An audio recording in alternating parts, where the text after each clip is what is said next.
रहमत ड्रामा में परीक्षा की गाड़ी मिलने पर रुमैसा को बहुत ज़्यादा जलन होने लगी थी। इसलिए रुमैसा आलम साहब के कान तो उसने भरने की पूरी कोशिश की, मगर आलम साहब जो जान चुके हैं कि रुमैसा की औलाद जिसे पाने की खातिर उसने अपनी बेटियों को छोड़ दिया, काशिफ और समीर उस तरह के बिल्कुल नहीं निकले जिस तरह की उसकी सोच थी।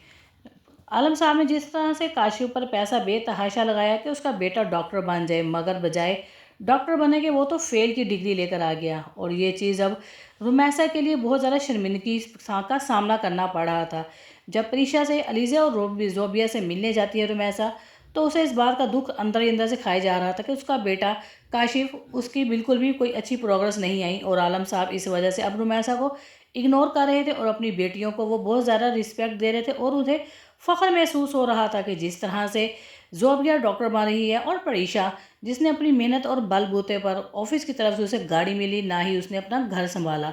आलम साहब का इस तरह का रवैया देखकर रुमैसा तो बिल्कुल बर्दाश्त उसे नहीं हो रहा था। दूसरी तरफ मिनाल की शादी टाइम से तो हो चुकी थी, मगर अनाया जब देखेगी कि बारी ने एक बार फिर अनाया को झुठला दिया है, इसी वजह से अनाया अपनी भाभी मिनाल का जीना हराम कर देगी। अब उसे राइन के लिए उसके दिल में नफरत पैदा करने की कोशिश करेगी, मगर मिनाल इस रवैये को तो पहले से तैयार थी। वो जानती थी